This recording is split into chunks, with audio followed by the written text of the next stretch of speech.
guys, I am in the kitchen again today, and I wanted to show you a video of something that I'm starting. It's something new that I've never done before, and I'm not really sure how it's going to come out, but I thought I'd share the process kind of with you and my learning experiences with this. My husband has been talking about getting beef tallow, suet, from the grocery store or whatever, and using that to do our frying or whatever. We don't fry food very often, but when we do, I usually use canola oil, and it works, fine. If it's a small item that I'm frying, such as my egg, I use bacon grease. I reuse the bacon grease. After I cook up bacon, I pour it into a container, put it in my refrigerator. You can keep bacon grease out on your counter, but I put it in the fridge. So this, ladies and gentlemen, is suet. It is beef tallow. 4 pounds, 4.89 pounds. And it cost $3.42 at the local meat market. I did ask Kroger if they had this, and they do not. So I have been learning about this, and I just woke up this morning. I have to get this done because the videos that I watched last night, my husband brought this home yesterday morning. So the videos I was watching last night said it takes pretty much all day to get that much done. So I need to get that done. I just woke up, I had my egg, I've done my dishes. That is on my plan for today. I will get that going, and last night I was watching some videos of how to do this, because when my husband first told me about it, I was kind of thinking totally different. Maybe like a little piece of bacon, and you pour the grease into a jar and put it in the refrigerator.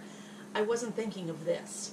So yeah, I will work this up how I've seen in videos, and I watched a few of them, and I will be watching more videos, and I want to do a little bit of research. One of the videos, or actually a couple of the videos, one guy was paleo. So I guess beef tallow or suet is paleo approved. We're not on that type of a diet, so that's not why we're doing this.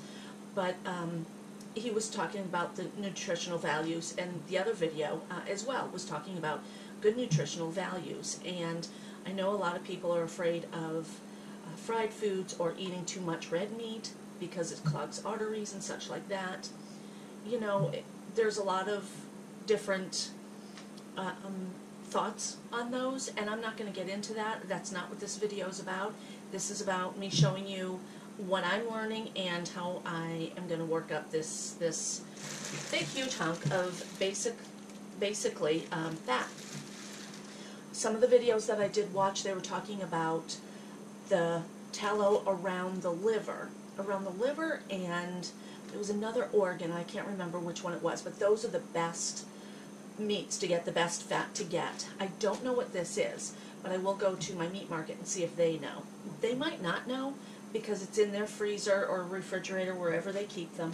They have farmers that come, and these farmers these guys butcher their meat, and sometimes they sell the meat to the meat market. Sometimes the meat market just keeps all the scraps, whatever. I don't know if this is from around the liver or where this tallow is from. It's still going to be healthy, but it's not going to be, the super nutritious, and I say healthy loosely, so don't kind of hit me on that one. Yeah, so I thought I'd show you this, and we'll learn together. So keep watching.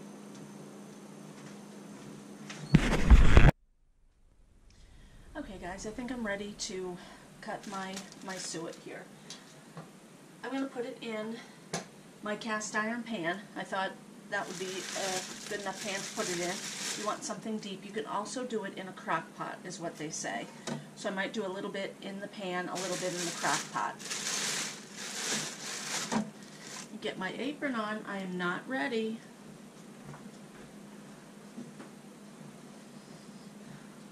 Oy vey. Alright, now I'm ready. I always like to wear an apron because I stain my clothes constantly with you know, food or grease splattering, whatever. So an apron is always good. Now, I am going to cut a piece of this off, and then I will, it's not too hard to cut. Okay. The videos that I watched said that it's best to cut it small. So, and it does have a little bit of meat still on it. It's okay, that's fine. They did say that if there is like a vein or something, to take that out. So I'm going to cut the pieces small. It kind of falls apart anyway. I'll cut those small, and the smaller they are, I guess the better. So, alright, I have my sink here with some water in it. I'm going to put on my readers because I want to be able to see this a little bit better than what I can actually see without these things on. Okay. So, and I want to look and see. So far I do not see any of those little veins. So that's all good stuff, I guess, right? Okay, I'm going to cut it small and throw it in there. Let's see. That has like possibly a membrane on there. I'm going to take that off. I'm just going to discard this. It has a little bit of, I don't know what to call it. It's not cutting the way the other pieces are. So it's kind of like that stuff on the chicken, which you eat. It's fine. You throw it into your pan, you cook it. But anyway, and it reminds me of ivory soap because it's so soft and white and just fall apart. Alright, so this is all you do, and then you throw it in your pot, and they say just to put a little bit of water in there, not a lot. That's just so it doesn't burn on the bottom of the pan. You don't want it to get scorched, is what they say. So I'm going to continue to cut this up into small pieces and throw it in there. You don't want your pieces to be totally different sizes, I don't think. But I don't think it matters too much if they're that big or that big. You're just going to be cooking it all down. So I will shut the camera off, get more of this cut up, and I'll bring you back. And my hands are definitely greasy. I mean, it's grease. So that is what you'll experience. So I will shut the camera off and I'll bring you back. I thought I'd bring you back and kind of show you the ending part. This is really the only stuff that I'm not going to put in there. I probably could, but I'm not going to. So anyway, this is the last of it, and it's grease, so it's very greasy. Using the knife, you need to be careful. It's interesting. It's definitely different. I asked my husband, see, it is sticking together, but I'm not really too worried about that. So that's why I say I could put that in there. They did say that these are like cracklins, if you've ever heard of that. I hadn't. When I moved out here to Illinois, I went to a fair, and they had cracklins, and they were really good. So, but all it is I was going to say bacon, pork or beef fat. So, you know, it's like a potato chip. It's really good, but you really don't want to eat a lot of them. So, I might try it. My husband won't. He thought it was gross. My pan is getting very full, so I did choose to cut all of this up. I was only going to do half of it, but I thought, well, I'm going to just throw it all in there. I might end up getting a bigger pan. As this cooks down, I will be taking some of it out and straining it so the pan won't be as full. There, I'm just going to cut these down. I'm almost done. So I will shut the camera off and be right back. Okay, I have all of the suet in there, and my pan is pretty full. It's a big pan, and it's full. Or, I should say, Dutch oven. I'm going to put a cup of water in here. I'm just going to pour it down in there, and then I'm going to turn my stove on. They said on the videos that putting some water in there just so you don't end up burning the bottom of it there. So I'm going to put it down. Right now, I'm going to put it on 4 right now. I'm kind of putting it on a low setting, but I will be watching this. I'll be stirring it every 15 minutes or so is what they said. I can turn it down lower, and I don't necessarily have to watch it that close. But because I'm not really sure what I'm doing right now, I am going to watch it closely. The videos that I did watch, I like those videos. I did the thumbs up thing. You can go into my playlists and see all the liked videos that I've watched. You can see the videos that I have watched to learn how to do this. So definitely check out those videos if you're interested in any of this.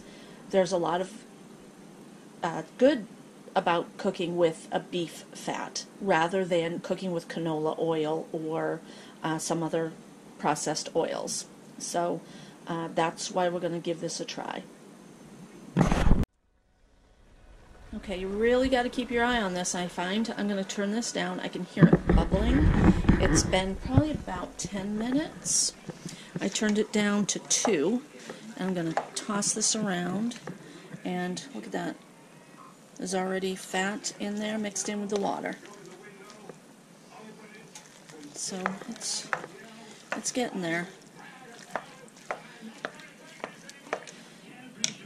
This is going to get really hot. So I need to be very careful. It's turning a little yellowy. It's getting there, huh? Mix it around, and I'm doing this one-handed, so I'm going to put the camera down. This is too difficult to do one-handed. Let me see if I can set you here. Okay. There. Let me just toss it around a little bit. It's going fine. So, I'll keep you posted.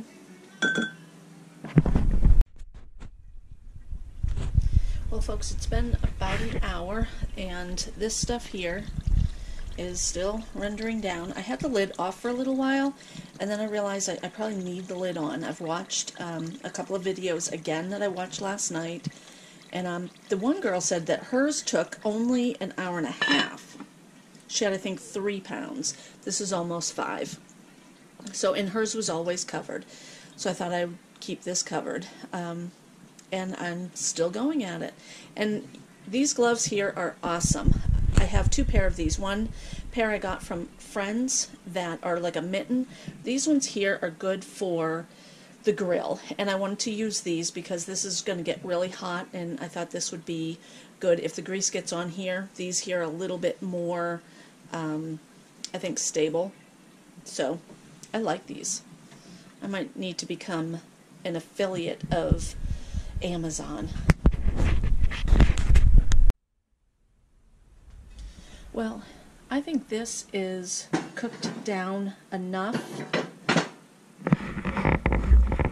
I'm going to take it out. I have I've been taking the grease, looking at the grease, and it's all caked in there now, but that looks pretty good. And look at how small those pieces are now. So they're not cracklins, but they're still cooked down enough that I think that I have plenty of grease.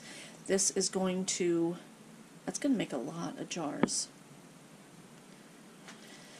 So I have a setup here, and I have, the only colander I have really is this one here, and I have this tiny little thing which is not going to do me very good. I don't necessarily want my pan to sit, my colander to sit in the pan, but I don't have any choice. If I end up doing this again, I will get a colander that will sit, a bigger one like this that'll sit. But for right now, this is what I have. I'm going to pour it in here, and I'll show you. I don't know exactly how much.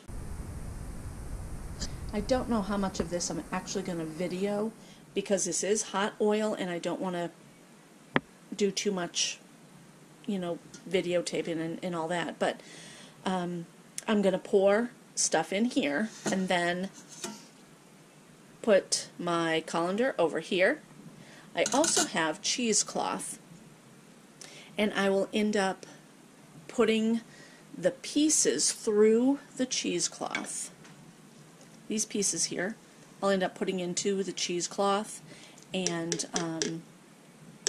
you know, kind of going from there, because these are bigger holes and a lot of debris is going to go into there, and I know that you don't want that, so I'm going to have to strain this again. That's why I really do need this smaller one. Okay, let's see what I can do.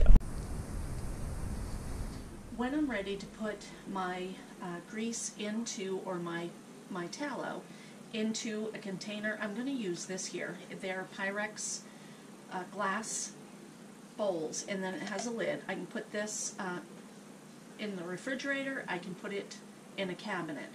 The tallow will actually last for years in a cabinet, so I like that idea.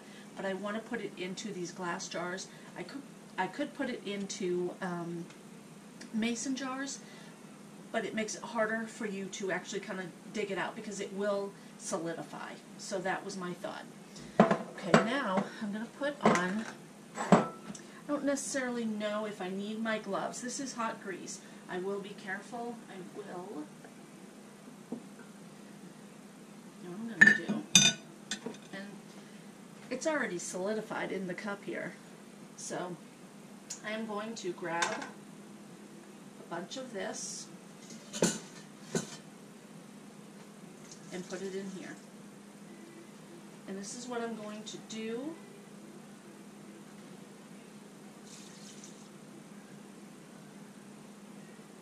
And I'll continue this process, and then I'll bring you back, maybe. Makes me nervous working with all this hot stuff. And I think I'm going to do this. That.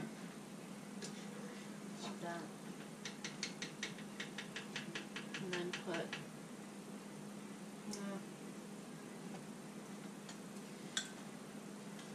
there's a lot of lard still in here, or suet. There's a lot of suet still in there. So I am going to like to dig it out, and then everything's in my pan here. What is the best way to do this? For me, guys, right now I don't know, because it's all new. It smells good in the house. Well, that was silly. But it smells good in the house, and I have been looking up a blog that talks about this beef tallow, suet, how to use it, why to use it. I'm going to shut this off because I can't concentrate on this and get the camera done. So this is what I'm going to start doing, and we'll go from there.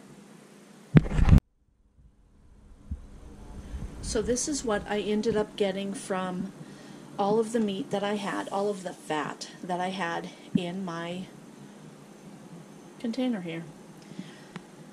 This cooked down, that's the leftover fat type remnant. I'm cooking it down a little bit more, and I'm going to see what I can get out. But this here is pretty much a 10-ounce jar, and when I further researched buying this stuff, this here is, let's see, I'm looking at the computer. It is $8 for one of these. So in order to save money, if you want to do beef tallow, buy it yourself. Buy the hunk of fat and render it yourself. That alone is $8 plus shipping, of course. I have all of this, and then I am making some more. I don't know how much more I'll get out of here, but that pan was full, wasn't it? And now it's really cooked down. I mean, that's the bottom of the pot. I keep saying pan, but you know, that is the bottom of the pot. I'm gonna get that, and then with this here, I'm not going to get it hot, too hot, because I do want to put it into the cheesecloth. I'm going to kind of squeeze it out and get as much more of the tallow that I can from it, and then the rest of it I'm just going to throw away. That's not bad. Not bad at all. I didn't want to really put it into this jar, but this will be fine. I'll be able to scoop it out with a spoon, and when I get down to the bottom, when it's lower, you put it on the oven and melt it a little bit, put it in the microwave to melt it, whatever, and then you'll get the rest of it out. I like these bigger bowls though, and these will sit on the counter. So guys, thanks for watching. Give me a like, a comment, and subscribe. If you cook with beef tallow, let me know. If you have never done it before and you want to, let me know that as well. Like I said at the beginning, this is not for you to learn how to do this or why to do this. It's just to show you what I've learned. So guys, thanks for watching. I appreciate it.